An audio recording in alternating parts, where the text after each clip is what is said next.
महायोगपीठे तटे भीमरथ्यं वरं पुण्डरीकाय दातं मुनीन्द्रे समागत्य तिष्ठन् समानन्दकन्दं परब्रह्मलिङ्गं भजे पाण्डुरङ्गम्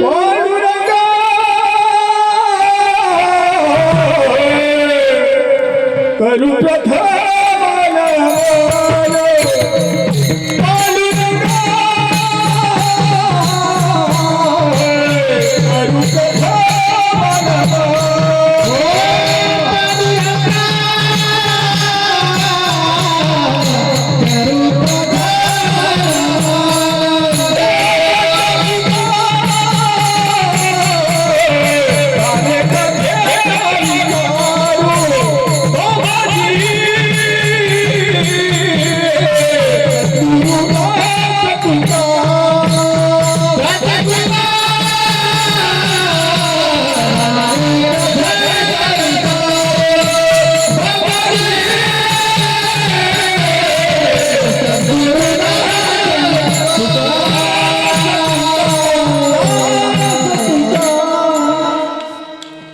पांडुरंगा करू प्रथम नमन दुसरे चरण संतांची या त्यांच्या कृपादाने कथेचा विस्तारू बाबाजी सद्गुरु दास तुका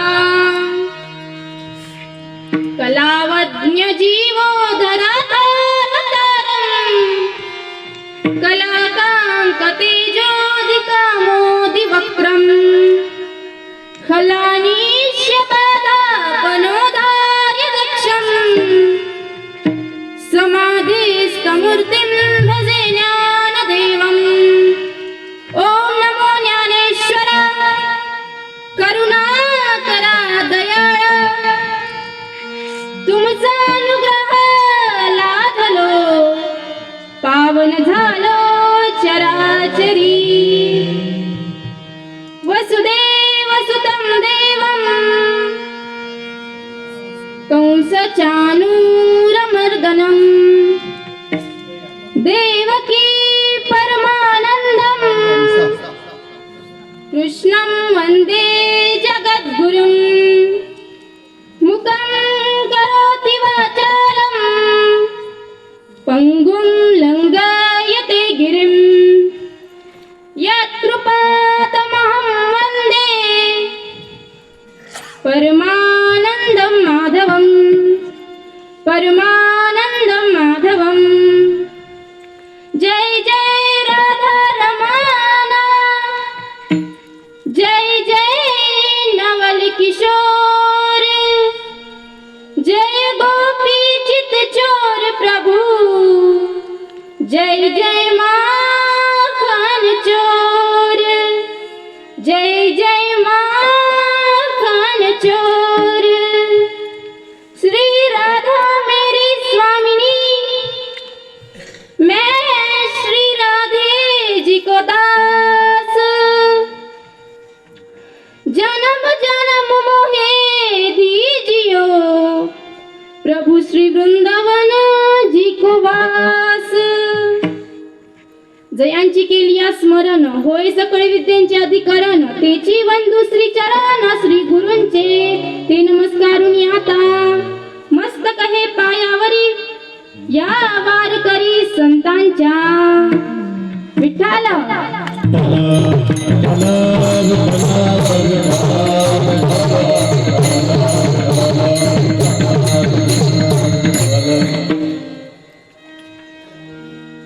सर्वांना नमन करून झालं, पण आज या ठिकाणी तुम्हाला आणि आम्हाला ज्याच्यामुळे स्वतंत्रपणे कीर्तन करता येत आहे, स्वतंत्रपणे आपल्या धर्माचे कार्य करता येत आहे, आपल्या राजाला नमन केलंच पाहिजे.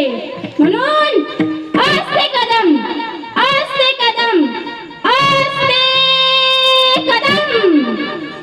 महाराज गणपती, गण अश्वपती, भूपती, प्रजापती, सुवर्ण रत्न श्रीपती, अष्टवधान जागृत, अष्टप्रधान द्वेष्टित, न्यायालंकार मंडित, शास्त्र शास्त्र पारंगत, राजनीती धुरंधर, प्रौढ प्रताप पुरंदर, क्षत्रिय कुलवतंस, सिंहासनाधीश्वर, राजाधिराज, राजा शिवछत्रपती शिवाजी महाराज की जय.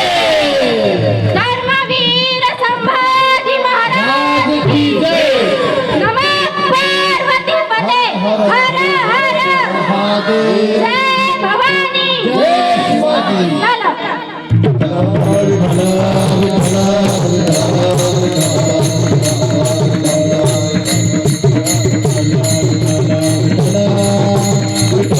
ठिकाणी रामनवमीच्या निमित्ताने कीर्तन रूपी सेवेकरिता निवडलेला अभंग हा जगद्गुरु जगद्वंदनीय वैराग्य मूर्ती श्री संत शिरोमणी तुकाराम महाराज यांचा उत्कृष्ट असा 4 चरणांचा अभंग आज सेवेकरिता निवडलेला आहे. आणि प्रस्तुत या अभंगात तुकाराम महाराज भगवंताच्या रूपाचे वर्णन करतात. आणि ते वर्णन करत असताना तुकाराम महाराज म्हणतात, परमात्मा गुणवान झाला आणि तो विटेवर उभा राहिला. त्याने पितांबर धारण केले आहे जे अतिशय सुंदर आहे. त्याच्या रूपाकडे डोळे छाया पडली तर माया निवारण होते. तुकाराम महाराज म्हणतात, त्याचे ध्यान सम आहे व चरण अति सूक्ष्म आहे. हा झाला अभंगाचा सरळ सरळ भावार्थ. विठ्ठल विठ्ठल विठ्ठल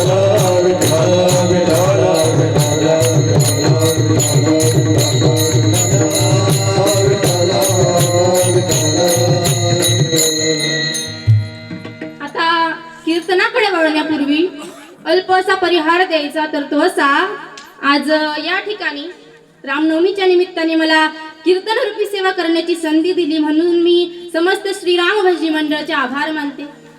सर्वात प्रथम ज्यांच्या कृपाशीर्वादाने आज मी या नारदाच्या गादीवर उभी राहिली असे माझे गुरु, म्हणून त्यांना नमन करणं गरजेचं आहे. तर गुरूंचं नाव घेईन इतकी माझी पात्रता नाही, पण परिहार द्यायचा म्हटला तर नाव घ्यावंच लागतं. म्हणून ज्यांच्याकडनं मी पहिली वेळेस माळ टाकली, पहिली वेळेस गुरु दीक्षा घेतली आणि ज्यांच्यापासनं माझी परमार्थाची वाटचाल सुरू झाली असे माझे पहिले गुरु आदरणीय हरिभक्त परायण गजानन महाराज सोनटक्के पारोळाकर. त्यांच्या कृपा आशीर्वादाने आणि अनमोल अशा मार्गदर्शनाने मी आळंदी येथे शिकत आहे. आणि तिथे शिकत असताना ज्यांच्याकडनं मी ज्ञान प्राप्त केलं आणि कीर्तनाचा अभ्यास घेतला असे माझे दुसरे गुरु हरिभक्त परायण सौवंजनाताई महाराज जगताप. गुरूंच्या कृपा आशीर्वादाने आज मी या नारदाच्या गादीवर उभी आहे. गुरूंचा आशीर्वाद मला लाभला म्हणून मला हे ज्ञान प्राप्त झालं. म्हणून मी गुरूंच्या चरणी नतमस्तक होते. तसेच आपले सुंदरसा पखवाज वाजवणारे महाराज असतील दगा महाराज, तर त्यांच्याही चरणी मी नतमस्तक होते. तसेच आपले सुंदर असे चाली म्हणणारे संतोष महाराज चिलानेकर, त्यांच्याही चरणी मी नतमस्तक होते. प्रवीण महाराज, मी त्यांच्याही चरणी नतमस्तक होते. समस्त टाळकरी मी सर्वांच्या चरणी नतमस्तक होते. तसेच आपले विनेकरी त्यांच्याही चरणी मी नतमस्तक होते. पेटी वाले दादा त्यांच्याही चरणी मी नतमस्तक होते. आणि सर्वात महत्वाची भजनी मंडळी, कारण खरं सांगू तर भजनी मंडळाचा मला खूप सपोर्ट होता म्हणून मी आळंदीला गेले. म्हणजे इतकी प्रेरणा मला या गावातून मिळाली. जेव्हा मी पहिली वेळेस आळंदीला जात होती ना, तेव्हा माझ्यासाठी भजन ठेवलं गेलं होतं आणि मला सोडायला स्टँड पर्यंत आले होते सर्व भजनी मंडळ बरं का. आणि त्या दिवशी झालं असं, हा 8 वाजेची नाशिक बस 9ला आली होती. 1 तास भजन केलं एक्स्ट्रा बरं का वाढवून. पण मी गेल्याशिवाय परत गेले नाही. म्हणजे इतका सर्वांचं इतकं माझ्याकडनं अपेक्षा बघून मला स्वतःला वाटलं की मला कीर्तनकार बनायलाच पाहिजे. त्यानंतर आपले कोरीचे ताते असतील, जेव्हा मला जायचं होतं की मला कीर्तनकार बनायचंय, तेव्हा मी तात्यांचं खूप डोकं खाल्लंय की माझ्यासाठी संस्था बघा आणि तात्याने पण इकडे तपास कर तिकडे तपास कर, खूप ठिकाणून माझ्याकडे म्हणजे खूप तपास केला. आणि त्यानंतर म्हणून मी भजनी मंडळाच्या चरणी नतमस्तक होते.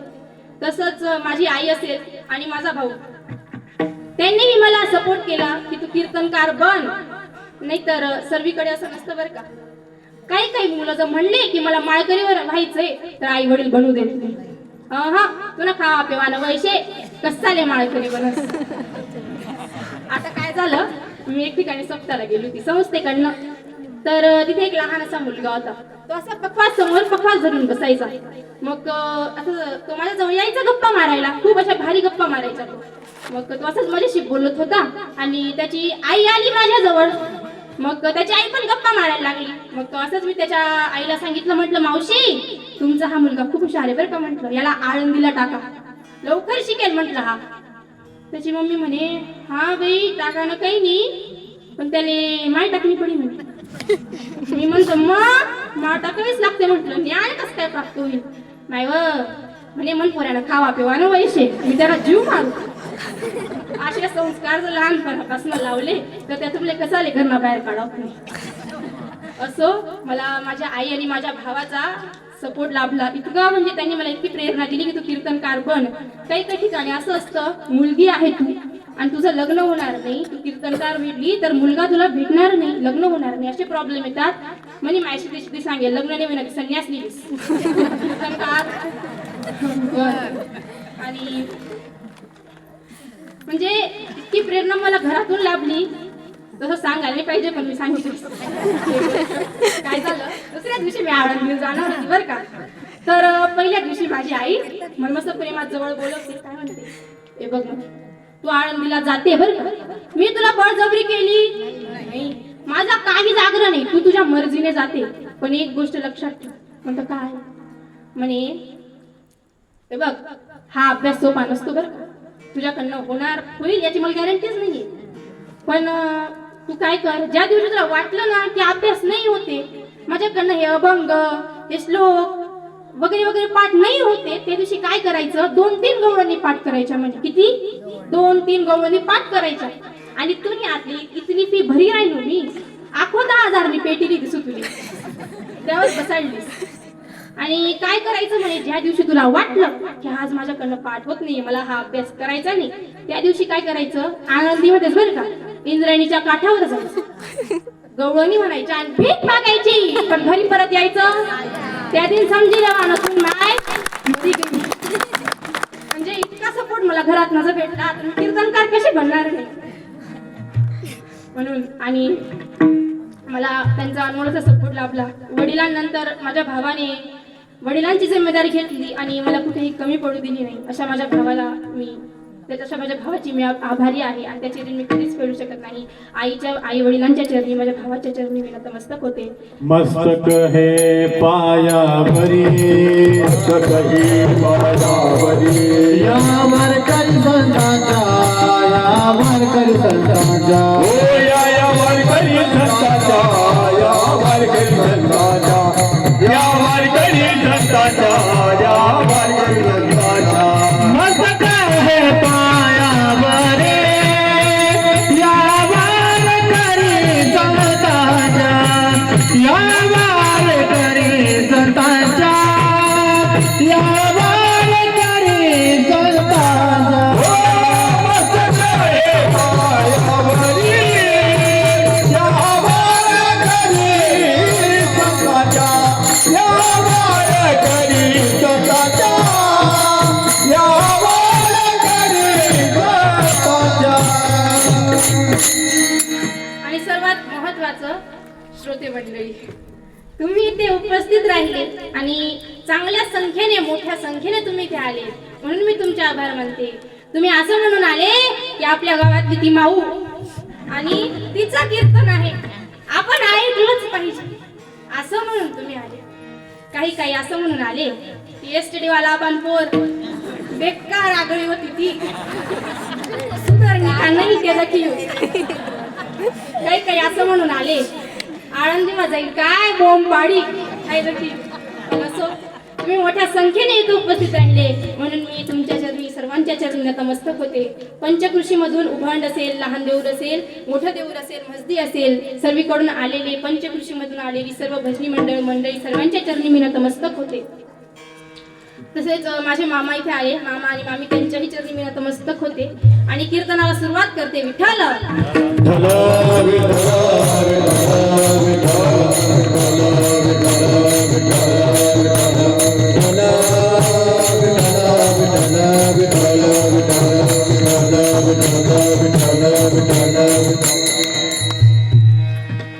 परमात्मा तसा मूळचा निर्गुण आहे पण तो भक्ताकरिता सगुण झाला. कसा तर बघा उन्हाळ्याचे दिवस आहेत सर्वांना माहिती आहे. एका वाटीमध्ये पाणी घेतलं काय पाणी आणि त्या पाण्याला फ्रीज मध्ये ठेवलं. पाण्याचा काय झालं घरात बोला असंच बोलायचं बरं का. माझ्या कीर्तनात 2 गोष्टी करायच्या मग बाकीच्या करू किंवा नको करू पण 2 गोष्टी करायच्या. कोणत्या कोणत्या? मी जर काही विचारलं तर मला उत्तर द्यायचं आणि दुसरं म्हणजे भजन चालू झालं की हाताने टाळी आणि मुखाने रामनाम घ्यायचं. मुखाने रामनाम घ्यायचं ठीक आहे पण प्रश्न पडेल हाताने टाळी का वाजली पाहिजे. प्रत्येक कीर्तनकार सांगतो हाताने टाळी वाजा पण टाळी का वाजली पाहिजे.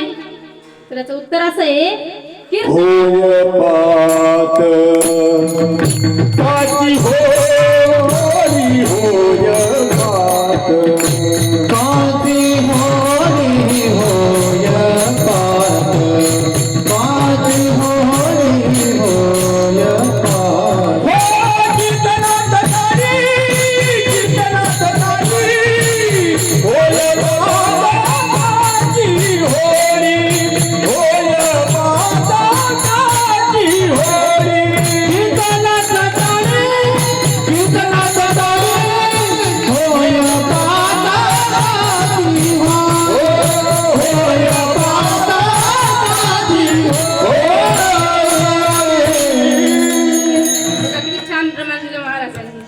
कीर्तनात टाळी वाजल्याने आपले अनंत जन्माचे पाप नाहीसे होतात.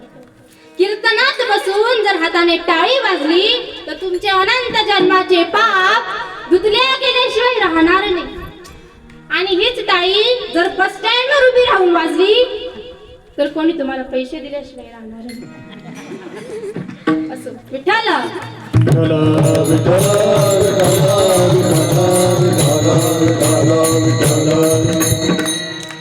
पाण्याचा काय झाला बर्फ. ज्याप्रमाणे पाण्याचा बर्फ झाला त्याचप्रमाणे निर्गुण देव हा भक्ताकरिता सगुण झाला. अव्यक्त ते आकारले रूपा आले गुणवंत. तुमच्या आणि आमच्यासारख्या जीवाला या जन्माला यावंच लागतं. दुःख सहन करावेच लागतात. हे भोग भोगावेच लागतात. मग ती आपली इच्छा असो किंवा नसो पण हे दुःख सहन करावेच लागतात. कशामुळे तर अनिच्छ प्रारब्धामुळे आपण केलेल्या पाप पुण्यामुळे आपल्याला या जन्माला यावंच लागतं. पण संतांचं असं नाही बरं का. संत हे स्वतःच्या इच्छेने येतात आणि स्वतःच्या इच्छेने समाधी घेतात. पण संत का येतात तर संत तुमच्या आणि आमच्यासारख्या मूर्ख जीवांचा उद्धार करण्यासाठी संत येतात.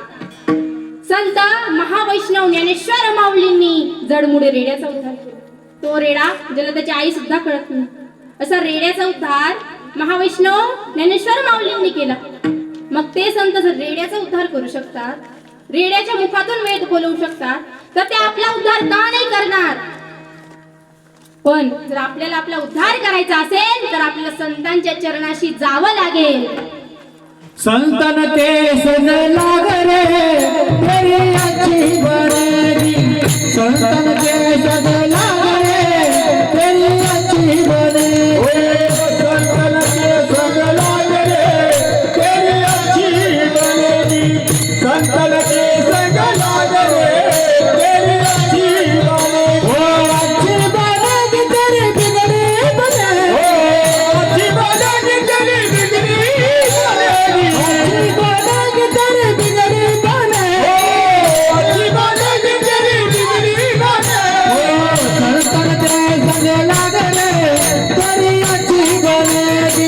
संतन के संग लाग रे तेरी अच्छी बोले संतन के संग लाग रे तेरी अच्छी बोले संतन के संग लाग रे तेरी अच्छी बोले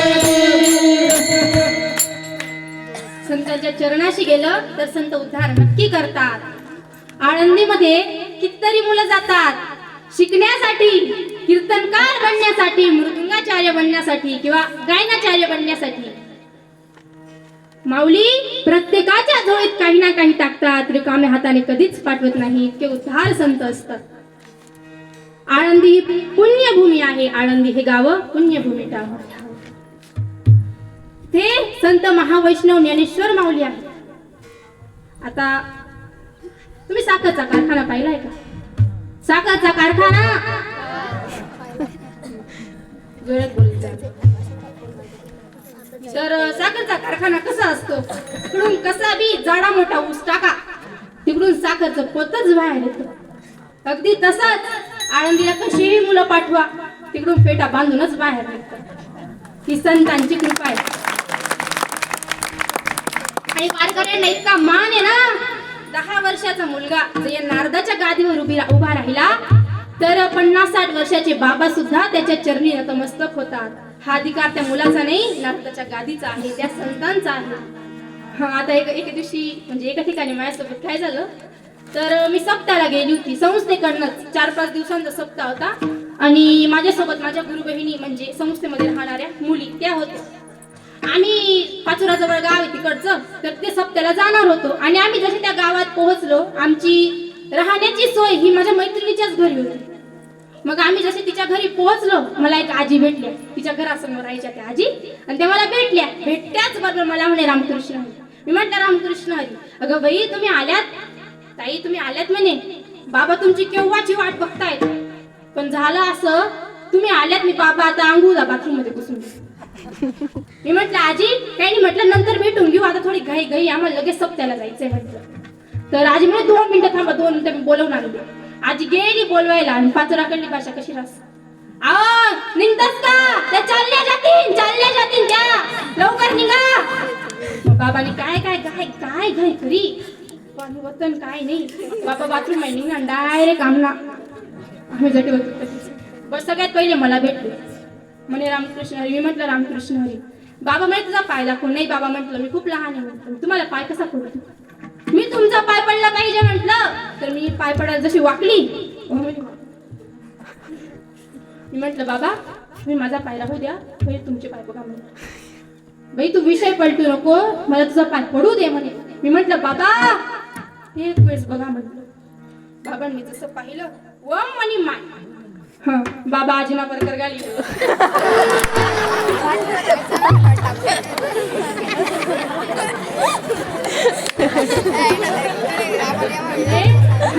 हसलो पोट धरून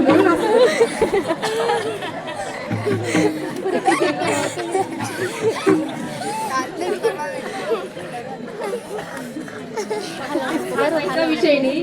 तर बाबांना म्हणजे इतका आदर सत्कार वारकर. मग ही कृपा संतांची आहे. संत स्वतःच्या इच्छेने येतात, त्याला स्वेच्छा प्रारब्ध असं म्हणतात. आणि देवाला आणावं लागतं, त्याला परेच्छा प्रारब्ध असं म्हणतात. देवाला आणण्याचे तसे खूप साधन आहेत, जप तप क्रिया खूप साधन आहेत. पण त्यामधनं एक साधन म्हणजे सेवा. गुरूंची सेवा, आई वडिलांची सेवा, देवाची सेवा. तर पुंडलिक भक्ताने आई वडिलांची सेवा केली. तर पांडुरंग परमात्म्याला दोघे कटेवर ठेवून विटेवर उभं राहावं लागलं पुंडलिक भक्ताकरिता. आणि तसंच शबरी माताने संतांची सेवा केली. तर राम प्रभूंना तिच्या दारात यावं लागलं. शबरी मातेची उष्टे बोर राम प्रभूंनी खावीत, इतका मोठा अधिकार शबरी मातेचा झाला. जब मेरे राम जी के आवन होगा सबर से कुटिया पावन होगा. जब मेरे राम जी का आवन होगा सबर कुटिया पावन होगा. जब मेरे राम जी का आवन होगा सबर से कुटिया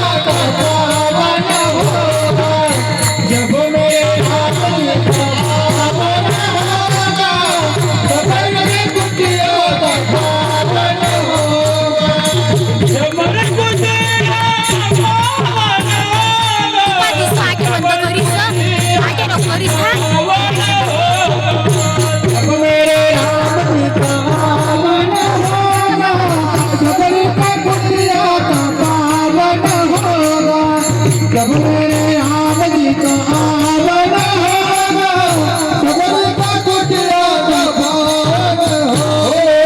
आएंगे रघुराई उनको सब पे बिठाऊंगी, मीठे मीठे मेरे अपने हाथों से खिलाऊंगी।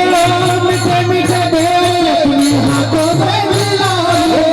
आएंगे रघुराई उनको सब पे बिठाऊंगी, मीठे मीठे मेरे अपने हाथों से खिलाऊंगी। मीठे मीठे बेल अपने हाथों से मिलाओ। साग साग लक्ष्मण का दर्शन होगा, सबर की कुटिया का पावन होगा, आज मेरे राम जी का आवना होगा, सबर की कुटिया का पावन होगा। मेरी झोपड़ी के भाग आज खुल जाएंगे, मेरी झोपड़ी के भाग आज खुल जाएंगे। मेरी झोली के भाग खुल जाएंगे, मेरी झोली के भाग खुल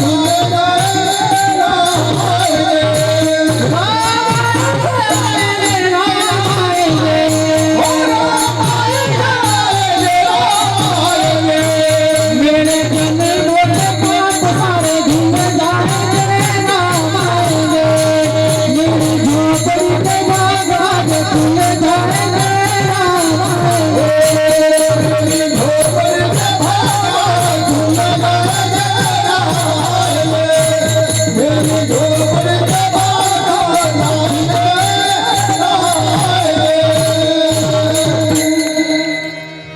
प्रश्न पडेल, शबरी माताने असं कोणतं पुण्य केलं होतं की रामप्रभूंना तिच्या झोपडीत यावं लागलं, तिच्या उष्टे बोरे खावावी लागली? असं कोणतं पुण्य होतं शबरी मातेचं? तर त्याच्यावर एक कथा येते, ऐका. शबरी माता ही भिल्ल समाजाची आणि एका राजाची मुलगी होती, आणि साहजिकच शबरी माता तरुण होती म्हणून तिचं लग्न कोणाशी तरी ठरलं, आणि जसं लग्न ठरलं आहे आणि आज रात्री ती बघते तर काय, आपल्या घरासमोर हजारो असे पशु पक्षी असेच बांधून ठेवले आहे. तेव्हा ते पशु पक्ष्यांना पाहून, त्याच्यामध्ये बोकड्या असतील, बकरी असतील, अनेक असे पशु पक्षी होते, त्यांना पाहून शबरी माता तिच्या आईकडे जाते आणि आईला म्हणते, का ग आई, हे पशु पक्षी इथे का बरं बांधलेत? आई म्हणते, अगं ते उद्या तुझं लग्न आहे ना. मग आपल्या समाजाची प्रथा आहे, जोपर्यंत प्राण्यांचा बळी दिला जात नाही लग्न पूर्ण होत नाही, आणि याच्याशिवाय लग्न होणार नाही, ही आपली प्रथा आहे. हे ऐकून शबरी माताचं अंतकरण कळवळून आलं. रात्र झाली, सर्वजण झोपून गेले, पण शबरी मातेला झोप लागत नव्हती. ते प्राणी शबरी माताच्या डोळ्यासमोर येत आहेत. अरे, आपल्या लग्नासाठी एवढ्या प्राण्यांचा जीव जातोय, तर आपण लग्नच कशाला करावं? शबरी माता उठल्या आणि बाहेर गेल्या, आणि एक एक करून सर्व प्राण्यांना सोडू लागले. आणि ज्या वेळेस शबरी माता त्या प्राण्यांना सोडत आहे, ते प्राणी जणू शबरी मातेला असा आशीर्वाद देत आहे, अगं शबरी, तू आज आम्हाला या यमाच्या दारातून मुक्त केलं. आम्ही भगवंताकडे प्रार्थना करू की तो तुला जन्म मृत्यूच्या दारातून मुक्त करेल, तुझा उद्धार करेल. जणू असंच ते प्राणी शबरी मातेला म्हणत आहेत. शबरी माताने सर्व प्राण्यांना सोडून दिले, सर्व प्राणी निघून गेले. पण शबरी माता ह्या तिथेच उद्या राहून विचार करायला लागल्या की उद्या माझं लग्न जरी नाही झालं, पण मी तरुण आहे, माझे आई वडील किती दिवस मला घरात ठेवतील, ते कधी ना कधी माझं लग्न करतील, आणि माझ्या लग्नासाठी परत एवढ्या प्राण्यांचा जीव जाईल, मग मी लग्न तरी कशाला करावं? शबरी माताने त्याच वेळेस घराचा त्याग केला, आई वडिलांचा त्याग केला आणि जंगलात निघून गेली. इतकी दया त्या शबरी माताच्या अंतकरणात होती. आणि एक गोष्ट सांगू, ज्याच्या अंतकरणात दया असते ना, भगवंत त्याच्या अंतकरणात राहत असतात. आणि भगवंताला कोणत्या बकरीचा असेल, बोकड्याचा असेल, कोणत्या पशुचा असेल बळी लागतो, ही आपली अंधकल्पना आहे.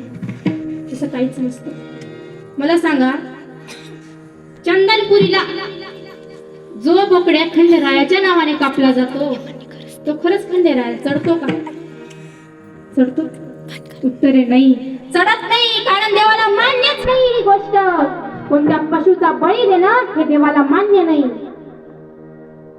ती आपली अंध कल्पना आहे. आणि तो बोकड्या त्याचा नैवेद्य हा बाहेर बसलेल्या राक्षसांना दिला जातो. कोणाला? राक्षसांना. राक्षसांसाठी तो बळी दिला जातो. आणि नैवेद्य दिल्या गेल्यानंतर जे लोक पंक्तीत बसतात ते कोण आहेत?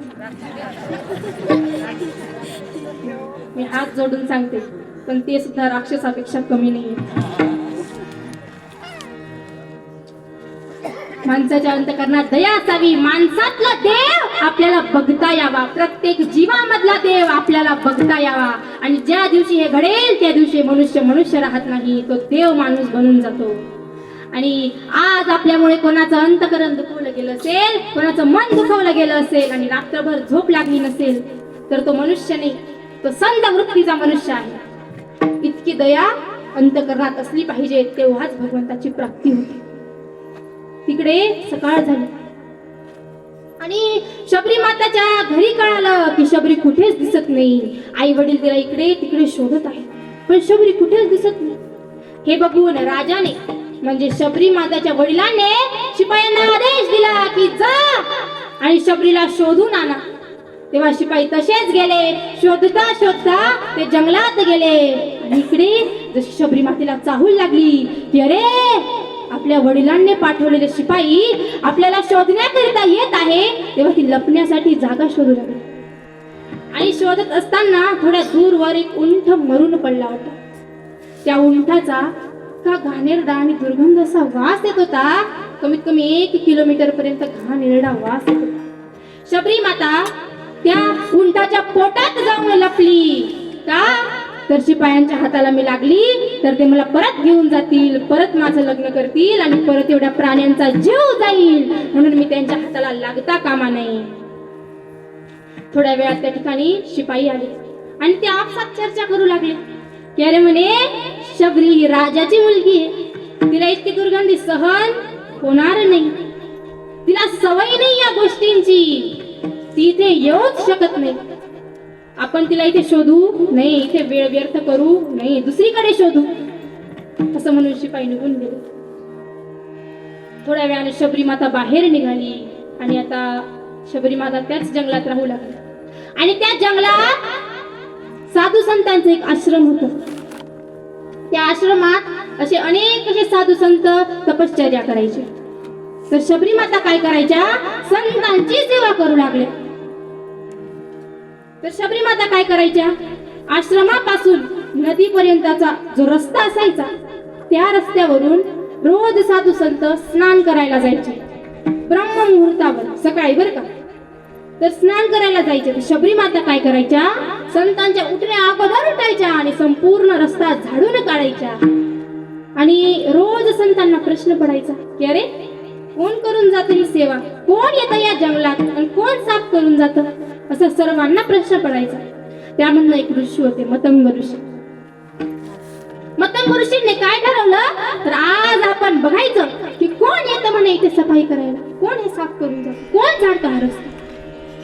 तर मतंग ऋषीने त्या दिवशी जागरण केलं, रात्रभर झोपले नाही आणि रस्त्यावर उभे राहून वाट बघत राहिले की कोण येतं इथे. आणि आपल्या नित्य नियमाप्रमाणे शबरी माता आल्या. आणि शबरी मातेला पाहून मतंग ऋषी तिला प्रश्न विचारतात, का ग, तू कोण आहेस आणि तू या जंगलात काय करते, तू राहते कुठे, तुझा ठिकाणा कुठे आहे, असं तसं विचारतात. शबरी माता आपली सर्व हकीकत सांगते, सर्व झालेली घटना सांगते. तेव्हा त्या मतंग ऋषींना शबरी माताचं अंतःकरण पाहून तिच्यावर अभिमान वाटतो. आणि मतंग ऋषी त्याच वेळेस तिला आपला शिष्य बनवून घेतात, तिला गुरु मंत्र देतात, गुरु दीक्षा देतात आणि राहण्यासाठी एक झोपडी देतात. आता शबरी माता त्या झोपडीत राहू लागली.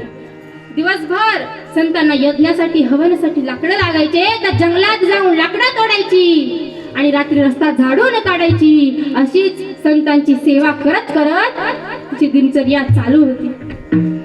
हळूहळू दिवस जात होते. एके दिवशी झालं काय, तर मतंग ऋषींचा अंत काळ जवळ आहे. मतंग ऋषी वैकुंठ धामाला जाणार आहेत ही बातमी कळून शबरी माताला अत्यंत दुःख झालं. ती मतंग ऋषींकडे जाताच म्हणते, गुरुदेव तुम्ही जर मला सोडून गेले तर मी सेवा कोणाची करू, मी जगू तरी कोणासाठी. तुमची सेवा करणं हेच माझं जीवन आहे. गुरुदेव तुमचा विरह माझ्याकडनं सहन होणार नाही. तुम्ही मला तुमच्या सोबत घेऊन चला, मलाही वैकुंठ धामाला घेऊन चला. मतंग ऋषी म्हणतात, शबरी मी तुला एक कारणामुळे नाही घेऊन जाऊ शकत ग.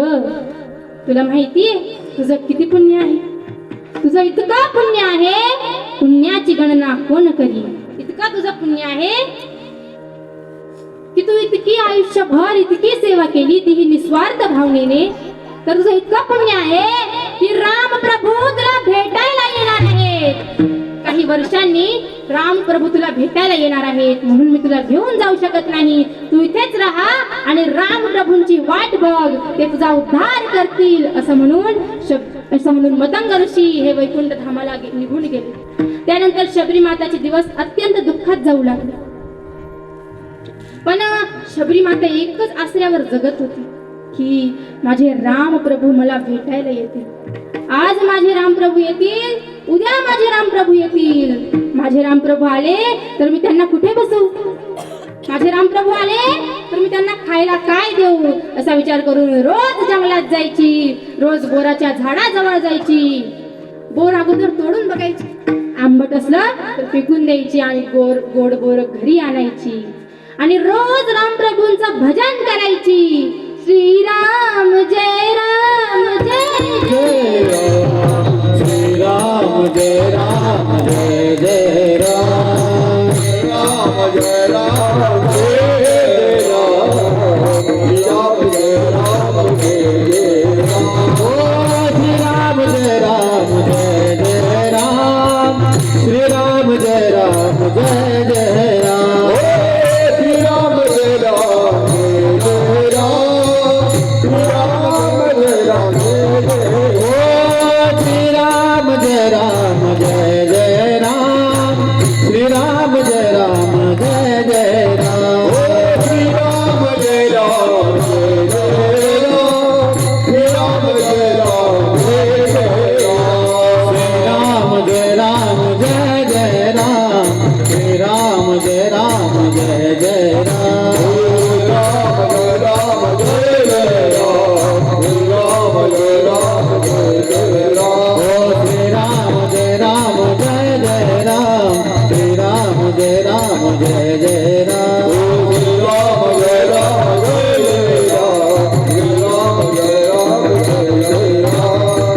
राधे राधे हो राधे राधे राधे राधे हो राधे राधे राधे राधे हो राधे राधे राधे राधे हो राधे राधे राधे राधे राधे राधे श्याम राधे राधे राधे राधे राधे कृष्ण राधे राधे राधे राधे राधे श्याम राधे राधे राधे राधे राधे कृष्ण राधे राधे राधे हो राधे राधे श्री राम जय राम जय जय राम श्री राम जय राम जय जय राम श्री राम जय राम जय जय राम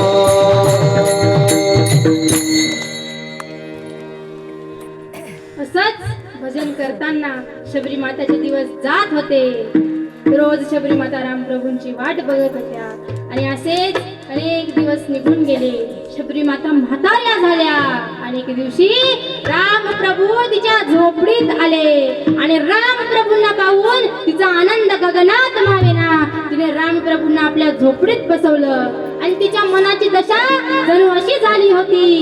पायोजी मैंने पायोजी मैंने राम रतन धन पायो पायो रे मैंने राम रतन धन पायो जी मेरे राम रतन धन पायो जी मेरे राम रतन धन पायो स्वस्ति रमाए काज मेरे सदगुरु स्वस्ति रमाए काज मेरे सदगुरु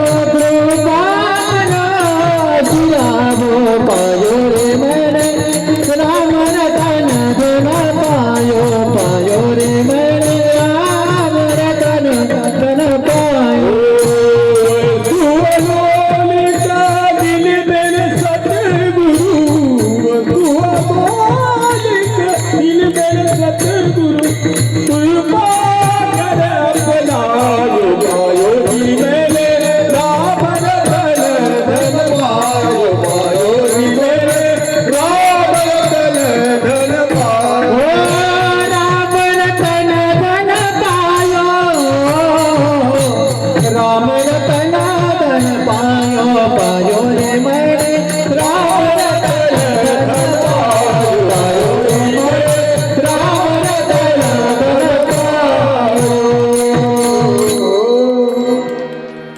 रामप्रभूंना पाहून शबरी माताचा आनंद, इतका आनंद की गगनात मावत नव्हता. शबरी माताने रामप्रभूंना आपल्या झोपडीत बसवलं. रामप्रभूंना खायला बोरं आणली. अरे माझ्या रामप्रभूंना आंबट लागू नये, त्यांच्या जिभेला आंबट लागू नये म्हणून अगोदर स्वतः चाखून पाहिली. आंबट बोरं बाजूला केले आणि गोड बोललं रामप्रभूंना दिले. आणि रामप्रभूंनी शबरी माताचे उष्टे बोरं खाल्ले. त्यानंतर जवळ बसलेला लक्ष्मण होता. लक्ष्मणला पण तसेच बोरं दिले, पण लक्ष्मणने खाल्ले नाही. लक्ष्मणने काय केलं तर फेकून दिले ते बोरं. आणि ते बोरं ज्या ठिकाणी फेकले त्या ठिकाणी एक वनस्पती तयार झाली. संजीवनी नावाची वनस्पती त्या ठिकाणी तयार झाली. ज्यावेळेस लंकेमध्ये लक्ष्मणाला बाण लागला होता आणि हनुमंताला जी वनस्पती आणायला लावली होती तीच ही वनस्पती शबरी माताच्या उष्ट्या बोराने निर्माण झाली होती. इतका मोठा अधिकार शबरी मातेचा. शबरी माताने संतांची सेवा केली तर राम प्रभूंना दारात यावं लागलं. मग आपण जर संतांची सेवा केली तर भगवंत आपल्या दारात काय येणार नाही, पण संतांची सेवा केली पाहिजे. संतांची असो, कोणतीही सेवा असो, सप्त्याची असो, कीर्तनाची असो, मग ती भोजनाची असो किंवा फराळची असो किंवा एक कप चहाची सुद्धा सेवा आपण केली पाहिजे. सेवाचं फळ नक्की मिळतं. निस्वार्थ भावनेने केली पाहिजे. आपल्या परिसरात पुढे साधू संत दिसले तर या महाराज असं साधू संतांना बोलवलं पाहिजे.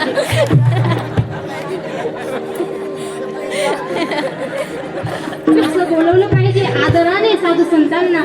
आणि त्यांना पाठी पाठवू नये.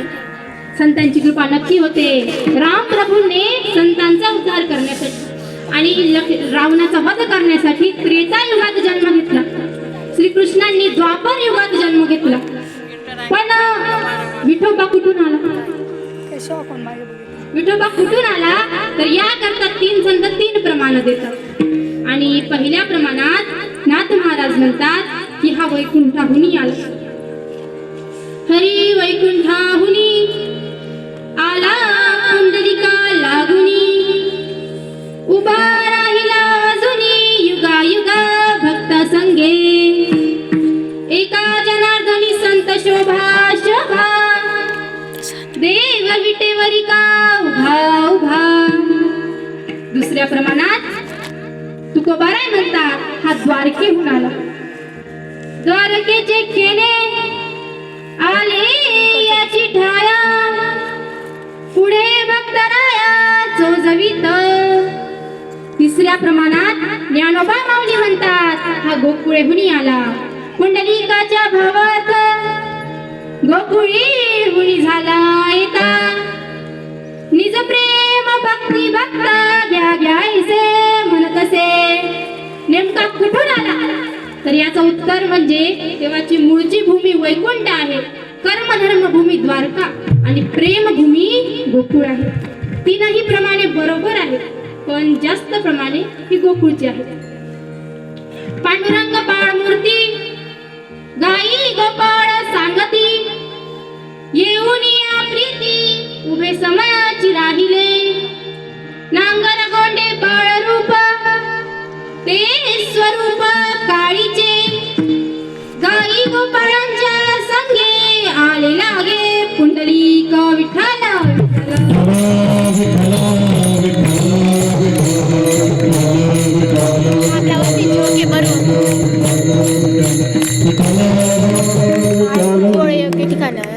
विठोबा केव्हापासून पंढरपूरला उभा आहे तर नामदेवराय म्हणतात हा 28 युगे विटेवर उभा आहे. युगे 28 विटेवरी उभा.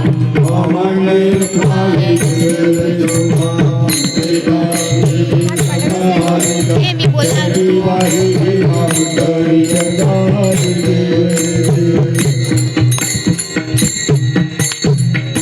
पण ज्ञानोबा माऊली नाही. हे नव्हे आजकालीचे ना युगे 28चे मज निर्धारित असाचे हा मृत्यू लोकूची नव्हे.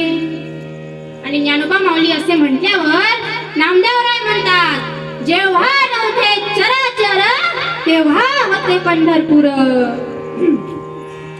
तात्पर्य असं, वारकरी संप्रदाय कोणाच्या काखेतून अथवा डोक्यातून निर्माण झाला नाही, तर तो अनादी आहे. विठोबा कोणाकरिता आला, तर तो पुंडलिक भक्ताकरिता आला, पण फायदा मात्र जगाचा झाला. ज्याप्रमाणे गाय वासराकरिता दूध देते, पण फायदा मालकाचा होतो. सूर्य कमळाकरिता उगवतो, पण प्रकाश सर्व जगाला मिळतो. भगवंताने गीता अर्जुनाला सांगितली, पण ज्ञान सर्व जगाला मिळाले. गौतमाकरिता गंगा आली, पण पाणी सर्वांना मिळाले. त्याचप्रमाणे विठोबा हा पुंडलिक भक्ताकरिता आला, पण फायदा भक्त पुंडलिकासाठी उभा राहिला विटेवरी. भक्त पुंडलिकासाठी उभा राहिला विटेवरी. घरी मलाही राखवायाची पंढरी. घरी मलाही राखवायाची पंढरी. भक्त पुंडलिकासाठी उभा राहिला विटेवरी. भक्त पुंडलिकासाठी उभा राहिला विटेवरी. जणे मलाही दाखवा विठुरायाची पंढरी. जणे मलाही दाखवा विठुरायाची पंढरी. भक्त पुंडलिक होता पापी आणि दुष्ट. भक्त पुंडलिका पापी आणि दुष्ट. आई बाबाची केली सेवा सारे पाप झाले नष्ट. आई बाबाची केली सेवा सारे पाप झाले नष्ट. भक्ती पावन भक्ताला आला दयाची हरी. भक्ती पावन भक्ताला आला दयाची हरी. धने मला विठुरायाची पंढरी. धने मला भक्त पुंडलिकासाठी उभा राहिला विटेवरी. भक्त पुंडलिकासाठी उभा राहिला विटेवरी. जणी मलाही दाखवायला विठुरायाची पंढरी. जणी मलाही दाखवायला विठुरायाची पंढरी. जणी मलाही दाखवायला विठुरायाची पंढरी. विठोबा हा पुंडलिक भक्ताकरिता आला, पण विठोबा कसा आला, तर हेच सांगतात महाराज अभंगाच्या पहिल्या चरणात. गुण आला विटेवरी. गुण आला विटेवरी. गुण आला विटेवरी. गुण आला विटेवरी. गुण आला विटेवरी. गुण आला विटेवरी. गुण आला विटेवरी. गुण आला विटेवरी. आला विटेवरी. गुण आला विटेवरी.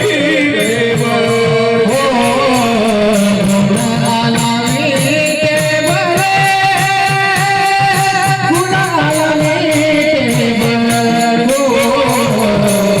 आला विटेवरी. गुण आला विटेवरी. गुण आला विटेवरी. गुण आला विटेवरी. हो गुण आला विटेवरी. गुण आला विटेवरी.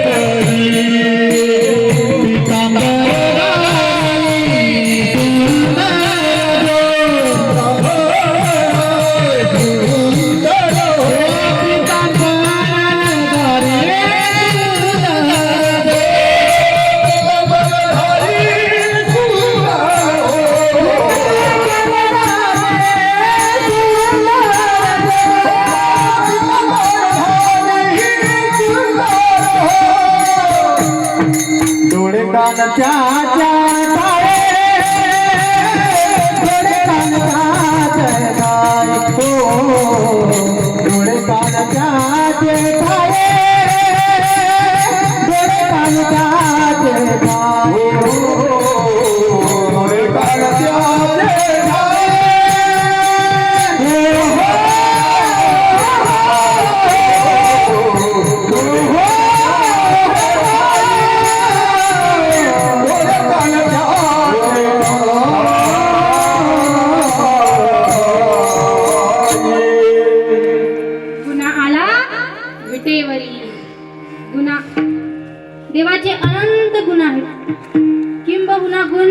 समुद्रच आहे.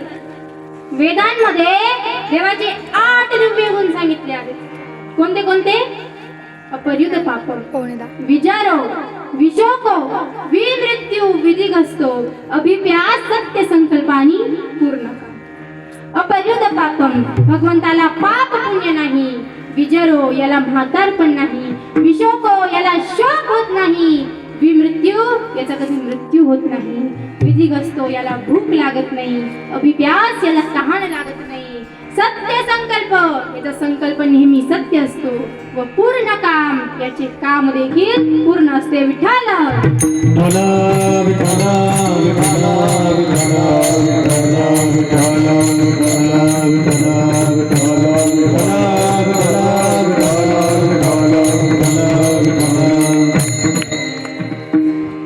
ज्ञानोबा माऊली, नाथ महाराज आणि तुकोबारायांनी 6 गुणांना जास्त महत्व दिलं. त्या 6 गुणांना गुणवारी असं म्हटलं आहे. कोणते 6 गुण? तर ऐका यश श्री औदार्य, ज्ञान, वैराग्य, ऐश्वर्य हे 6 गुणवर्य वस्ती जेथ. त्या 6 गुणांचे मी थोडक्यात वर्णन करते. तर पहिला गुण म्हणजे यश. माऊली म्हणतात देवाच्या यश या गुणाचे वर्णन वेदाला सुद्धा करता आलं नाही. भगवान रामाला आणि कृष्णाला कधीच अपयश आले नाही. भगवान रामाला कधीच अपयश आलं नाही, पण श्रीकृष्णांनी मात्र 2 वेळा अपयश घेतले. एकदा भक्ताकरिता आणि एकदा ब्राह्मणांकरिता.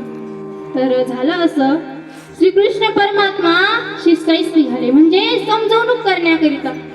जेव्हा कौरवांमधला ज्येष्ठ बंधू दुर्योधन म्हणत होता की मी सुईच्या टोका एवढी जमीन सुद्धा पांडवांना देणार नाही, त्यांना पाहिजे असेल तर माझ्याशी युद्ध करावा, तेव्हा श्रीकृष्ण परमात्मा हे शांती दूत म्हणून दुर्योधनाला समजवायला जात होते की अरे दुर्योधना, तसं करू नकोस, युद्ध फक्त विनाशाला कारणीभूत आहे.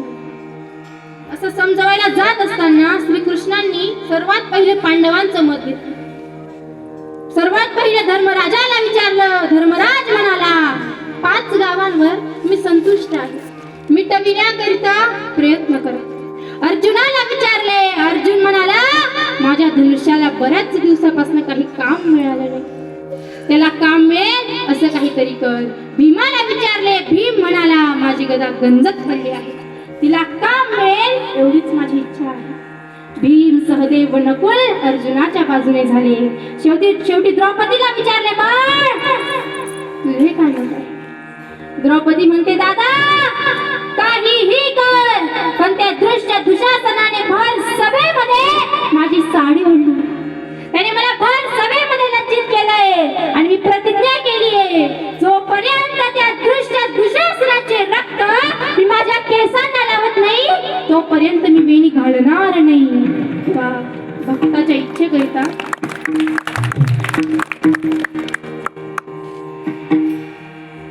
तेव्हा भक्ताच्या इच्छेकरिता भगवंताला अपयश घ्यावं लागलं.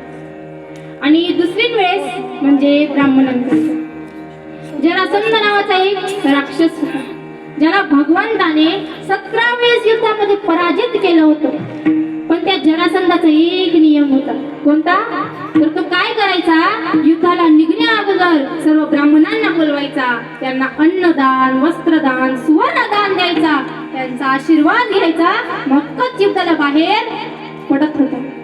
पण झालं असं 17 वेळेस दान दक्षिणा केली, आशीर्वाद घेतला, पण काहीच फायदा झाला नाही. भगवंताच्या हाताने त्याचा पराजयच होत होता. म्हणून 18व्या वेळेस त्याने विचार केला जब ही सीधे उंगली से नहीं निकलता तो डब्बा गरम करना चाहिए. त्याने काय केलं तर 18व्या वेळेस सर्व ब्राह्मणांना बोलावलं, पण यावेळेस काही दान दक्षिणा दिली नाही. ब्राह्मणांना काल्यावनात कोंडून ठेवलं, मथुरेवर सवारी करायची ठरली आणि शिपायांना आदेश दिला की आज जर त्या कृष्णाच्या हाताने माझा विजय झाला तर या ब्राह्मणांना दान दक्षिणा द्या, आणि पराजय झाला तर या सर्व ब्राह्मणांची मुंडकी उडवा. हे ऐकून सर्व ब्राह्मण घाबरले आणि देवाचा धावा करू लागले. श्री कृष्ण गोविंद हरे मुरारे नाथ नारायण वासुदेव श्री कृष्ण गोविंद हरे मुरारी नाथ नारायण वासुदेव हे नाथ नारायण वासुदेव हे नाथ नारायण वासुदेव हे नाथ नारायण वासुदेव हे नाथ नारायण वासुदेव हे नाथ नारायण वासुदेव हे नाथ नारायण वासुदेव हे नाथ नारायण वासुदेव हे नाथ नारायण वासुदेव ओ श्री कृष्ण गोविंद हरे मुरारे हे नाथ नारायण वासुदेव श्री कृष्ण गोविंद हरे मुरारे हे नाथ नारायण वासुदेव हे श्री कृष्ण गोविंद हरे मुरारे हे नाथ नारायण वासुदेव श्री कृष्ण गोविंद हरे मुरारे हे नाथ नारायण वासुदेव तेव्हा भगवंताने भक्तांचा धावा ऐकला. श्रीकृष्णाचे अंतकरण कळवळले. भगवंताने विचार केला की अरे आज जर हा जरासंध माझ्या हाताने पराजित झाला तर हे सर्व ब्राह्मण मरण पावतील आणि माझ्या विजयामुळे जर माझ्या भक्तांची हानी होत असेल, त्यांना दुःख पोहोचत असेल, ते मरत असतील, तर अशा विजयीचं मी काय करू. तेव्हा भगवंताने युक्ती काढली आणि भगवंताने काय केलं तर जरासंध आणि श्रीकृष्ण हे युद्ध करायला रणांगणात आले. पण तेव्हा देव हे युद्ध न करता रणांगण सोडूनच पळून गेले. तेव्हा देवाचे नाव रणछोडराय असं पडलं. हे अपयश घेतलं भक्ताकरिता, ब्राह्मणांकरिता. पण तो श्रीकृष्ण परमात्मा सदा यशवंतच आहे. विठ्ठल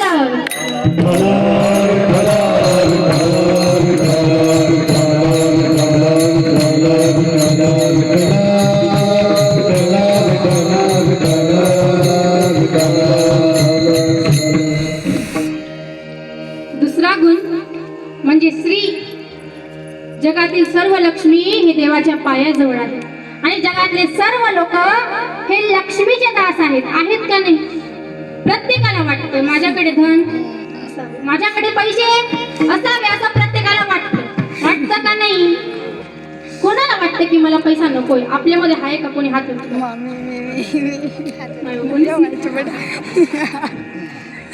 ज्याला वाटत असेल ना की मला नकोय पैसा, त्याने काय करा, त्याने मला देऊन द्या, चालेल.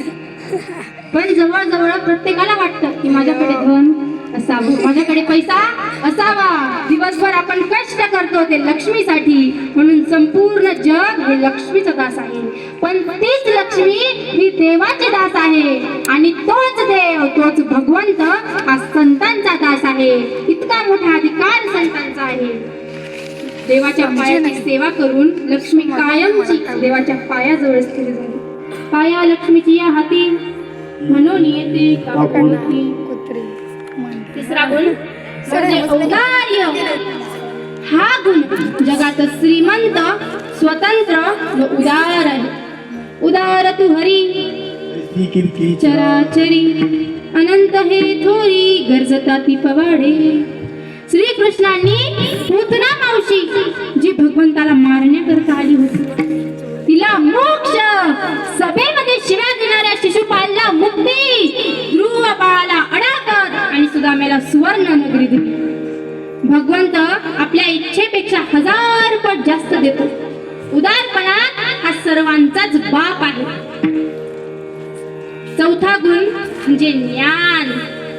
काही लोक यज्ञ आहेत, काही लोक तज्ञ आहेत, काही विशेष यज्ञ आहेत आणि काही तर सर्वज्ञच आहेत. म्हणजे लोक खूप ज्ञानी आहेत, पण तितकी ज्ञानी मी नाही. कारण कीर्तनकाराला बनायला कमीत कमी 5 ते 6 वर्ष लागतात, कमीत कमी बरं का. आणि मला आळंदीला जाऊन फक्त 7 ते 8 वर्ष, 7 ते 8 महिने म्हणून जेवढा पाहिजे तेवढा अभ्यास माझा नाही. पण माझे ज्येष्ठ बंधू असतील, काकाश्री असतील, त्यांनी मला सांगावं की रामनवमीला तुझं कीर्तन ठेवायचंय आणि त्यांचा शब्द मी पडू देऊ शकत नाही आणि त्यांचा शब्दाचा बाहेर जाईल इतका माझा अधिकार नाही, म्हणून मी ते कीर्तनाला उभी राहिली. पण खरं सांगू तर तेवढा माझा अभ्यास नाही, माझ्याकडनं काही चुकला तर मला इथेच माफ करा. आणि हा अभ्यास पाहिजे तेवढा सोपा पण नसतो की एवढ्या लवकर कीर्तन जमेल अशातली गोष्ट नाही. पण काही मला असं बी विचारायचे तर ते अभ्यास गेला असता म्हणे. मी म्हणतो नाही. अजून एक जण आत्ताच मला दिवाळीच्या वेळेस आत्ताच नाही, एक जण मला भेटला, माझी मैत्रीण होती, म्हणे तुला भारी आहे ना म्हणे. म्हटलं काय? तुला मज्जा आहे म्हणे. म्हटलं काय मजा? हा तुला काहीच नाही म्हणे, दिनभर ज्ञानबा तुकाराम तांदळातले गुलाबजाम, काही करणं नको, अभ्यास नाही उपयास नाही काहीच नाही. म्हणतो बरोबर आहे असं जे म्हणतो. पण हे एवढं सोपं नाही, याच्यासाठी खूप घासावी लागते. आता काय झालं, जास्त एवढं आठवलं तर आळंदीमध्ये आमचे संगीतचे गुरुजी होते पेटीचे. तर माझी मैत्रीण होती, आम्ही एकाच रूम मध्ये राहायचो. तर तिने गुरुजींना विचारलं, म्हणे गुरुजी मला लवकर गायन शिकायचंय, मी काय करू? मला लवकर शिकायचंय तर मला असा लगेच गायन शिकायला असा उपाय सांगा. गुरुजी म्हणले अगं लगेच जमत नाही, याच्यासाठी खूप घासावं लागतं. बस तिने तेवढाच शब्द ऐकला, पण काय केला तर सापुरी बुद्धी ना. तिने तेवढाच शब्द ऐकला, क्लास संपला, आम्ही रूम मध्ये गेलो, मी माझे अभ्यास करायला लागले. पण मी विचार केला, म्हटलं श्रद्धा कुठेच दिसत नाही, कुठे गेली म्हटलं श्रद्धा. तिथून शोधत गेली, बाथरूम पर्यंत गेली. बाथरूम मध्ये जो पाहिलं मी तिला, तिथली कानी बाणी ती दिसली काही कळ्या कशी कानी माजाडी ना ती कशी. म्हणे काय सांगू गुरुजी, म्हणे कसा लायल होत अशा काही होतं काढतो सांग बरोबर ना, अर्थ ज्ञाना काढले. पण मला सांगायचं तर एवढंच, यासाठी खूप घासावी लागते. हे ज्ञान लगेच प्राप्त होत नाही आणि माझा पुरेसा एवढा अभ्यास नाही. म्हणून माझं काही चुकलं, कोणाचं नाव घ्यायचं राहिलं असेल, काही चुकत असेल तर मोठ्या अंतकरणाने मला इथेच माफ करा. आणि म्हणजे मला सांगायचं तात्पर्य एवढं की लोक खूप ज्ञानी आहेत, काही यज्ञ आहेत, काही तज्ञ आहेत, काही विशेष यज्ञ आहेत आणि काही तर सर्वज्ञच आहेत. लोक खूप ज्ञानी आहेत, पण श्रीकृष्ण परमात्मा हा सर्वांचा बाप आहे. 5वा गुण म्हणजे वैराग्य. याच्यासारखं वैराग्य कोणाचंच नाही. गोकुळेमधील जीव ओवाळून टाकणाऱ्या गवळणी ज्या भगवंताच्या एका दर्शनाकरिता व्याकुळ होत असेल, अशा गवळणींना सोडून भगवंत मथुरेला गेले. मथुरा सोडली, द्वारका रचली, पण परत कधीच गोकुळला गेले नाही. इतका तो वैराग्यवान आहे. 6वा गुण म्हणजे ऐश्वर्य. भगवान आपले ऐश्वर्य भक्तांना देऊन त्यांना मालामाल करतो. 6 भक्तांना 6 गुण दिले. यशे थोरीला मारुती, विभीषण केला लंकापती, औदार्य देऊनी कर्णा हाती, कीर्ती दिंगती मिळविली विठाला विठाला.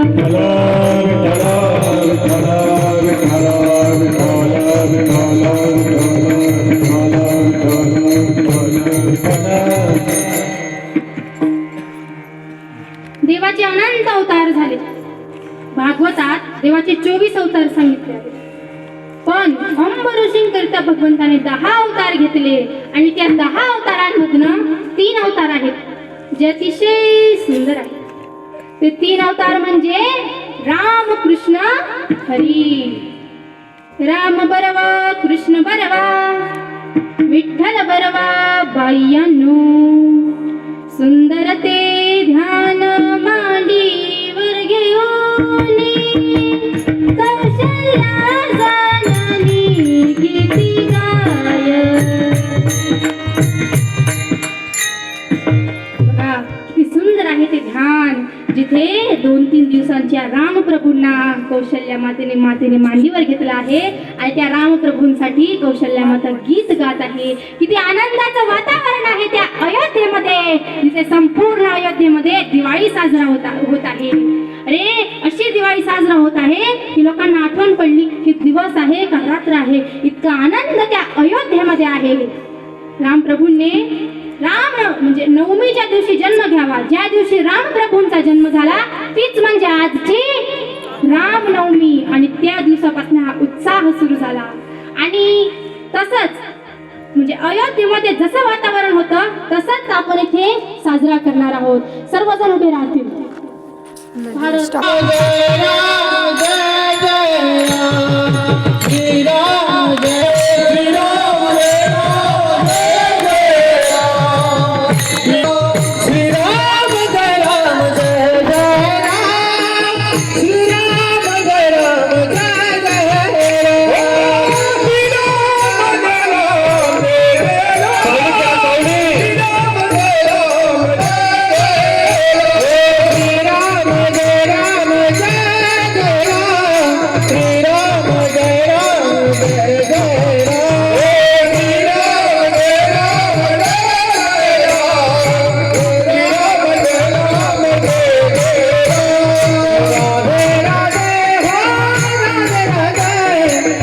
राधे राधे राधे राधे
बस झाला. स्टॉप कर मला आता वाटलंच नाही, मला वाटलं मी अयोध्येमध्येच आहे. इतकं सुंदर वातावरण इथे तयार झालं. असंच वातावरण अयोध्येमध्ये होतं. आणि श्री रामप्रभूंनी त्रेतायुगात जन्म घेतला रावणाचा वध करण्यासाठी आणि संतांचा शबरी माता असे सर्वांचा उद्धार करण्यासाठी रामप्रभूंनी त्रेतायुगात जन्म घेतला. त्यानंतर कृष्णाने द्वापर युगात जन्म घेतला. सुंदर ते ध्यान नंदाच्या अंगानी गोपाळ गौरी हेळताती. सुंदर ते ध्यान नंदाच्या अंगणी जिथे गोपाळ आणि गवळणी खेळत आहेत. किती सुंदर आहे ते ध्यान. त्यानंतर विठोबाने भक्त पुंडलिक भक्ताकरिता विठोबा आला. तर सुंदर ते ध्यान चंद्र भागेत पुंडलिका पाठी उभासे. भक्त पुंडलिका करता पांडुरंग परमात्म्याने दोघही कटेवर ठेवली आणि विटेवर उभा आहे भक्त पुंडलिकाची वाट बघत. किती सुंदर आहे ते रूप. सुंदर ते ध्यान ऐका जनार्दनी जनी वाणी मानी भरलासे. हे तिघही ध्यान अतिशय सुंदर आहे. पण या तिघही ध्यानांमधनं तिघही रूपांमधनं एक रूप जे सर्वात जास्त सुंदर आहे ते म्हणजे श्रीकृष्णाचं. श्रीकृष्ण इतके सुंदर आहेत या जगात स्त्रियांमध्ये सर्वात सुंदर लक्ष्मी आहे आणि पुरुषांमध्ये सर्वात सुंदर मदन आहे. पण हे दोघेही जेव्हा श्रीकृष्णाच्या समोर येतात तेव्हा त्यांचं सौंदर्य श्रीकृष्णाच्या पुढे फिकट पडतं. इतके सुंदर श्रीकृष्ण आहेत. शिवशंकरला राम नाम आवडलं पण रूप हे कृष्णाचं आवडलं. रूप पाहता डोळसू सुंदर पाहता गोपवेशू महिमा वर्णिता महेशू जेने मस्तकी वंदिला. माऊली म्हणतात याच्या रूपाला गुणाचे गोंडे आहेत. विठोबाने पितांबर धारण केलं म्हणून तो अतिशय सुंदर दिसतो. पितांबरधारी सुंदर जो. वास्तविक विठोबा हा उघडा आलेला आहे. नेनो ब्रह्ममार्ग चुकले उघडे पंढरपुराशी आले, भक्त पुंडलिके देखिले उभे केले विटेवरी. वारकऱ्यांचा देव उघडा, गुरु उघडा, मंत्र उघडा आणि उपदेश सुद्धा उघडा. उघडा मंत्रात जाणा, राम कृष्ण म्हणा, तुटती यातना गर्भवास. हा उघडा आहे, पण पितांबर भक्ताकरिता धारण केलं. कशासाठी? तर भक्तावर छाया धरण्यासाठी. घात घात निवारी छाया पितांबर करी. दुसरं म्हणजे संकट निवारण करण्याकरता अथवा लाज राखण्याकरिता. भर सभेमध्ये जेव्हा त्या दुर्योधनाच्या आज्ञेने दुशासनाने द्रौपदीची साडी ओढली,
साडी ओढली तेव्हा द्रौपदीने सर्वांचा धावा केला, पण कोणीच तिची लाज वाचविण्याकरता पुढे आला नाही.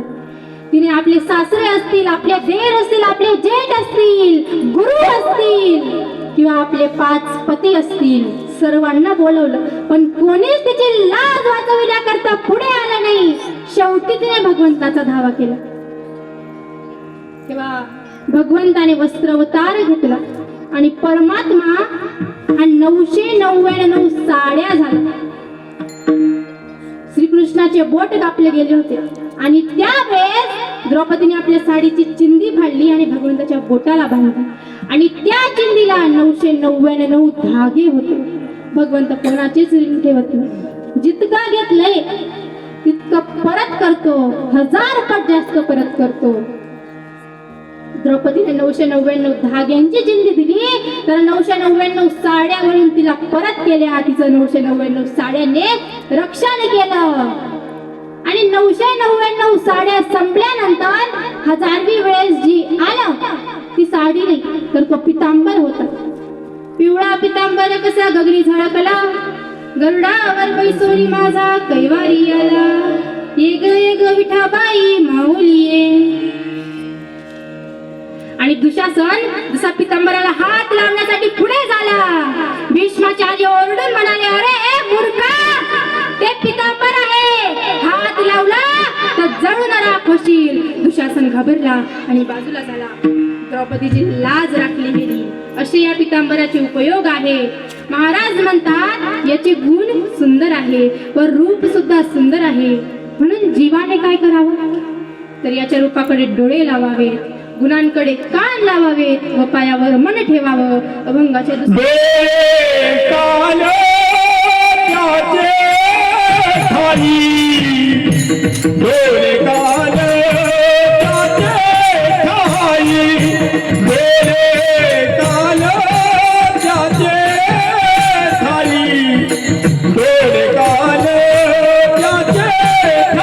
Yeah.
आणि डोळे, सर्व इंद्रिय देवाकडे लावणे हे गीतेतील गुह्य आहे आणि परमार्थाची प्रथम पायरी आहे. पण इंद्रियांमध्ये डोळे फार महत्वाचे आहेत, कारण डोळ्यांनी 82% ज्ञान होते आणि डोळे जर बिघडले तर माणूस बिघडतो. आता सांगून देते मी काय झालं. जुनी गोष्ट आहे, मी शाळेत होती तेव्हा. तर मी माझा पेपर होता आणि माझ्या 4-5 मैत्रिणी होत्या. आम्ही पेपर लिहायला जात होतो. एलिमेंटरीचा होता, एलिमेंटरी ड्रॉइंगचा. तर आम्ही पेपर लिहायला जात होतो. आपलं मस्तीचं बोर्ड कोणतं आहे? शिवाजी छत्रपती शिवाजी महाराज कॉलेज असं बोलायचं बरं. तर तिथे आम्ही आमचा पेपर लिहायला जात होतो आमच्या एका साईडला. रस्ता खूप मोठा आहे माहिती ना. आम्ही आमच्या जात होतो एका साईडने. मागून आहे ना सारखा हॉर्न ऐकू येत होता, पीप पीप पीप. आता एवढा हॉर्न ऐकू येत होता. मग पाहिलं मागे तर होतं एक पिंजर. आता पोरी दखाते त्यास ना आम्ही माझी त्या कशी दारातच. मग आता बाबू एवढा रस्ता शिधा जाय ना, पण नाही तो दखतच जाईल. दखत अशा जाई राहील का. आणि झालं असं पुढे खड्डा होतं. त्यांना ध्यानच नाही. आणि जो सपताय ना मुस्कांडाच वाकडं मी असं. मी मन म्हणतं पहिले तरी या ना वही जातं पैसा बिसा दिसून लग्न. पण आता कोणता बाप हेल्पवरती म्हणतो नेमका राहता त्या अशा होतं का. म्हणून डोळे योग्य ठिकाणी लावावे, डोळ्यांचा नीट वापर करावा. हे दिसतंय ते काय आहे याचा नीट वापर करावा. ते माझ्यासोबत काय झालं आत्ताचीच गोष्ट आहे. तर आळंदीमध्ये माझ्या 4-5 मैत्रिणी म्हणजे गुरु बहिणी. तर आम्ही काय ठरवलं, चला म्हटलं कुठेतरी दर्शनाला जाऊ. तर आम्ही संध्याकाळची वेळ होती, 7-7:30 वाजले होते आणि आम्ही गणपती बाप्पाच्या मंदिरात गेलो. तर झालं असं, जशी आम्ही गणपती बाप्पाच्या मंदिरात गेलो लाईटच गेली. आणि मला ज्या मैत्रिणी होत्या त्या होत्या जळगाव. तर त्यांची भाषा कशी राहते. मग लाईट गेली आणि त्या लागण्यात कुरू करायला. लाईट चालली गई. आपण म्हणून लाईट चालली गई असेच करत काय ये जाय. मी म्हणतं तुम्ही ना कुरू काही करू नका. तर बघा म्हटलं मंदिरामध्ये एक छोटासा लाईट आहे, आता गणपती बाप्पाचं दर्शन होतंय ना. म्हटलं चला म्हणलं मी पुढे येईन त्या मागे मी बटीकडे पुढेच राहते. नांगराला पाणी तर काढीच देस. जशी गेली मंदिरात गणपती बाप्पाचा पाय पडला आणि बाहेर निघाली.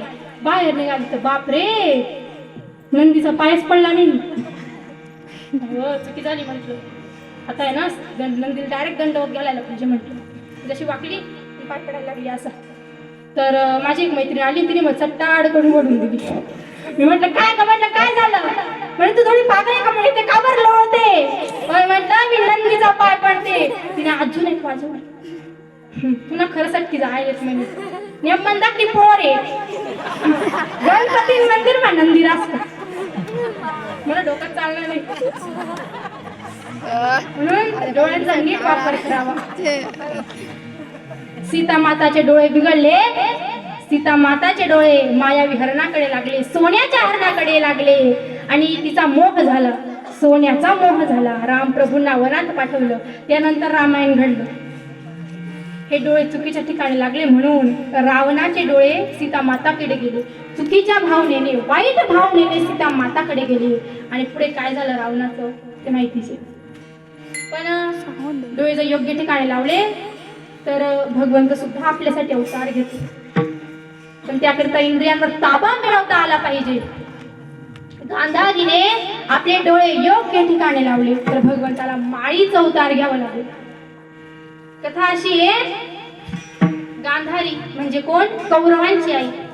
तर गांधारीचं जेव्हा लग्न झालेलं नव्हतं आणि लग्न ठरलेलं होतं आणि ठरल्यानंतर जसं तिला कळालं की अरे आपला होणारा पती आंधळा आहे, जर आपला पती आंधळा आहे मग आपण हे जग कशाला पाहावं. ती पतिव्रता होती. लग्नाच्या अगोदरच तिने डोळ्यांवर पट्टी बांधली. त्यानंतर साखरपुडा झाला, लग्न झालं आणि लग्नानंतर हम दो हमारे दो असं नाही, हम दो हमारे सो असे त्यांना 100 मुलं झाली. 100 कौरव आणि आता अनेक वर्ष निघून गेले. महाभारतीय युद्ध चालू झाला आणि कौरवांमधला मोठा भाऊ दुर्योधन हा आपल्या गुरुदेवांकडे जातो, गुरु द्रोणाचार्यांकडे जातो आणि द्रोणाचार्यांना म्हणतो, गुरुदेव मला अमर व्हायचंय, मला काहीतरी उपाय सांगा. तेव्हा द्रोणाचार्य म्हणतात, रे हा उपाय मला माहित नाही, पण हा उपाय तुझ्या चुलत भाऊ धर्मराज आहे ना त्याला माहिती आहे. छी, तो माझा एक नंबरचा शत्रू आहे, तो माझा चुलत भाऊ आहे, काकाचा मुलगा आहे आणि माझ्या विरोधात आहे, तो मला उपाय सांगेल का बरं. गुरुदेव म्हणतात, अरे तो भोळा आहे, त्याच्याशी गोड बोल, त्याचा फायदा घे. दुर्योधन धर्मराजाकडे गेला आणि म्हणाला, दादा मला अमर व्हायचंय, मला काहीतरी उपाय सांग. धर्मराज खरंच भोळा होता. त्याने उपाय सांगितला की अरे हा उपाय शोधण्यासाठी तुला कुठे इकडे तिकडे जायची गरज नाही, हा उपाय तुझ्या घरातच आहे. तुझी आईने कितीतरी वर्षांपासून डोळ्यांवर पट्टी बांधून घेतली आहे, कोणत्या पुरुषाचे तोंड सुद्धा पाहिलं नाही आणि इतकी ती पतिव्रता आहे की तिच्या डोळ्यांमध्ये अमृत निर्माण झालं. तिने जर पट्टी सोडली आणि तुला विवस्त्र पाहिलं तर तू अमर होशील. हे ऐकून दुर्योधन रात्रीच्या वेळेस कपडे काढून आईकडे निघाला. पण जसा दुर्योधन निघाला आणि भगवंताला हे दृश्य कळालं, भगवंताची तर झोपच उडली. अरे हा दुर्योधन जर अमर झाला तर माझ्या भक्ताची तर वाट लागेल. भगवंताने काय केलं तर भगवंताने माळीचा अवतार घेतलं आणि दुर्योधनाचा रस्ता अडवत म्हणाला, कोण चाललाय रे नागवा. दुर्योधन म्हणाला, मी सम्राट दुर्योधन आहे. सम्राट आणि नाग माळ्या म्हणाला. दुर्योधन म्हणाला, अरे माझ्या चुलत भाऊ धर्मराजाने मला उपाय सांगितला, या स्थितीमध्ये माझ्या आईने जर मला पाहिले तर मी अमर होईल. माळी म्हणाला, तू खरंच मूर्ख आहे म्हणे. अरे तुझी आई पतिव्रता आहे, तिने जर या स्थितीमध्ये तुला पाहिलं तर ती तुला श्राप देऊन भस्म करेल. दुशासन घाबरला, दुर्योधन घाबरला आणि म्हणाला, अरे मी काय करू, मी तर सोबत लंगोटी पण आणली नाही. माळी म्हणाला, थांब मी तुला फुलांची लंगोटी देतो. माळीने त्याला फुलांची लंगोटी घालून दिली. जा म्हणे आता. दुर्योधन तसाच आईकडे गेला, गांधारीकडे गेला. गांधारीला म्हणतो, आई पट्टी सोड, मला न्याहाळ, तुझ्या दृष्टीमध्ये अमृत आहे, त्याने मी अमर होईल. गांधारीला प्रश्न पडला, पतिव्रता धर्म पाळावं का मुलाच्या मोहात पडावं. पण मुलाचा मोह श्रेष्ठ ठरला. तिने पट्टी सोडली आणि दुर्योधनाला पाहिले आणि पाहताच ती म्हणाली, अरे बाप रे, फार मोठा घोटाळा झाला रे. का रे दुर्योधना, तुला रस्त्यात कोणी भेटलं होतं का. तेव्हा दुर्योधनाने सर्व हकीकत सांगितली. गांधारीला सर्व कळालं. गांधारी म्हणाली, अरे असा घोटाळा झाला की माझ्या दृष्टीमुळे तू अमर होशील, तुझं संपूर्ण शरीर वज्र बनेल, पण ज्या ठिकाणी तू लंगोटी घातली आहे तेवढा भाग अमर होणार नाही आणि त्या ठिकाणी धोका होण्याची शक्यता आहे. गांधारीने एक इंद्रियांवर ताबा मिळवला तर भगवंताला माळ्याचा अवतार घ्यावं लागलं. मग आपण जर सर्व इंद्रियांवर ताबा मिळवला तर भगवंत आपल्याकरिता का अवतार घेणार नाही. पण इंद्रियांवर ताबा मिळवणं हे मोठमोठ्यांना जमलं नाही. पण ही इंद्रिये जर देवाच्या चरणी लावली तर ती पवित्र होतात आणि विठ्ठल विठ्ठल विठ्ठल